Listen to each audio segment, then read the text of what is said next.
I want to start by telling you how honored and grateful I am to be here.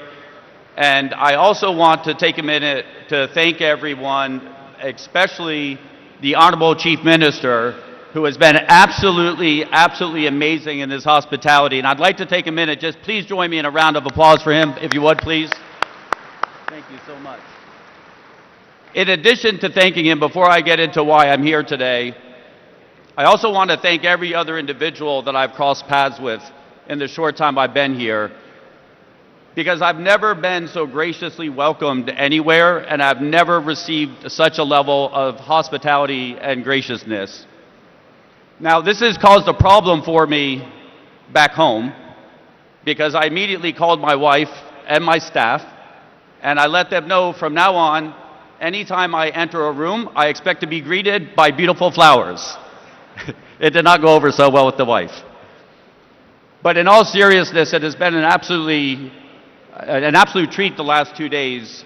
The hospitality is something that I was just not quite expecting.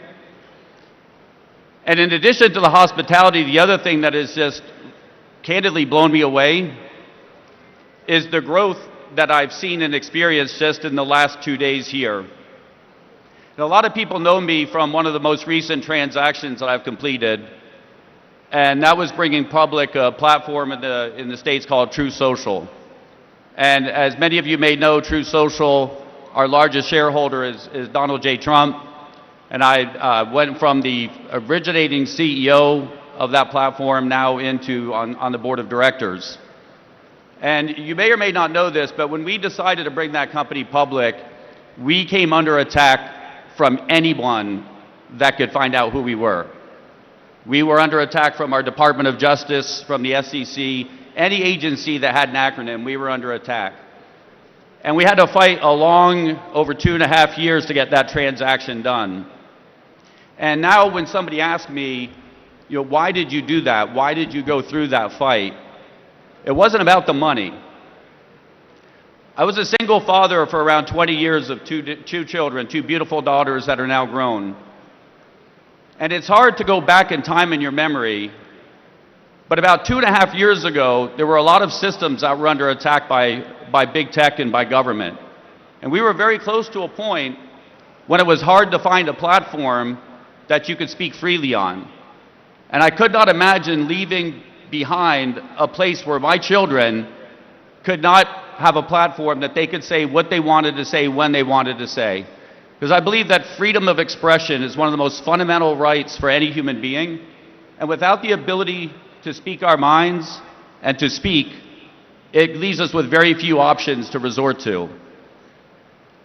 And so now that we've moved on from that investment and we're looking forward to our next stage of investing, we look at what are we looking to invest in and why are we looking to invest?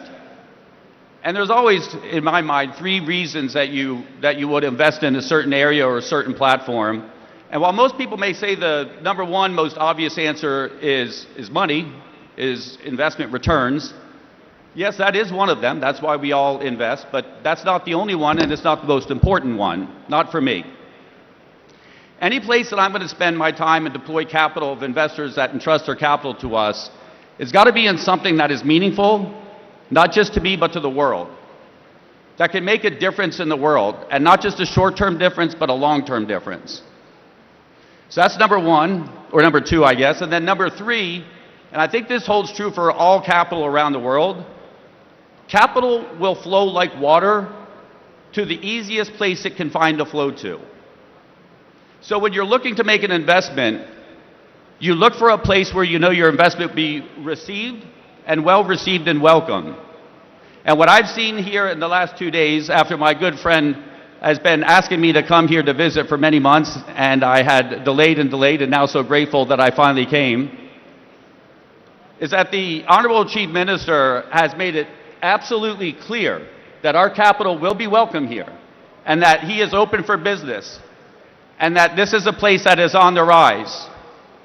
And if you go back 20 years from an outsider's perspective, sitting on the other side of the world in the United States, if you talked about India 20 years ago, in technology perspective, it was, oh, that's where the call center is now. And then as you move forward in time, and you start to look at who's developing the technology and who's working in the major technology companies around the world, you can't help but notice, wait a minute, a lot of this talent is coming out of India. And now you move forward to today, and you would be blind not to see that the technology capitalists around the world are coming from India. India is on the rise. And I don't think India is going to stop. I think India will continue to be on the rise and will lead the world in technology. And I think it's important that we find ways to invest together and to work together. And so I am very excited to have been presented the opportunity to come here. We have seen technologies here that I'm very excited to invest in. And I would like the Honorable Chief Minister to know that over the next 10 years, it is my intention to deploy through our organizations up to 1 lakh crores into the future city and into the areas of development here. And I'm very, very grateful for that opportunity. And I'm going to keep it short because I'm sure at this point everybody at some point wants to go on break or take a lunch. And so I always try to keep everything short. But I just want to close by saying thank you so much. I'm so honored to be here. I'm so honorable for the hospitality. And I'm so humbled and grateful to share the stage with an absolute esteemed group of people. So thank you so much for having me. Thank you.